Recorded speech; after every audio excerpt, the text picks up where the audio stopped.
Usap-usapan ngayon sa showbiz ang umano'y pagtatapos ng professional relationship ni Bea Alonzo at longtime talent manager nitong si Shirley Kwan.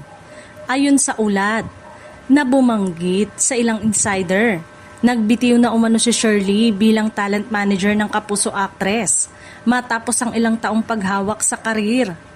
Batay sa mga kumakalat na ulat, posibleng may kinalaman umano sa hindi pagkakaunawaan ang naging desisyon ni Shirley. May mga chika ring sumamaraw ang loob ng veteran talent manager dahil nadadamay umano ang kanyang pangalan sa mga usaping may kaugnayan sa personal na buhay ng mga naging plano ni Bea. Partikular na iniuugnay sa issue ang mga naging usap-usapan tungkol sa naunsyaming church wedding sana ni Bea sa Spain.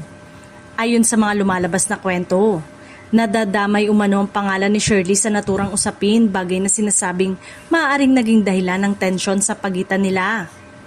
Muling nabuhay ang usapin kasunod ng balita tungkol sa pagpapakasal ni Bea at Vincent Ko noong July 13. Ang kanilang kasal ay inofficiate ni dating senator at ngayong Makati City Mayor Nancy Binay at naging malaking sorpresa ito sa maraming taga-subaybay ng aktres.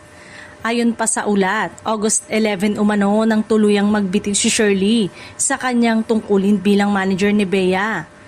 Si Chris Kahilig naman daw ang pansamantalang humahawak sa karir ng aktres bilang interim manager. Matatanda ang si Shirley ang naging talent manager ni Bea matapos nitong lisanin ng ABS-CBN noong 2021 at lumipat sa GMA Network. Sa ngayon, wala pang inilalabas na direktang pahayag sina Bea at Shirley tungkol sa tunay na dahilan ng umano'y paghihiwalay nila bilang talent manager.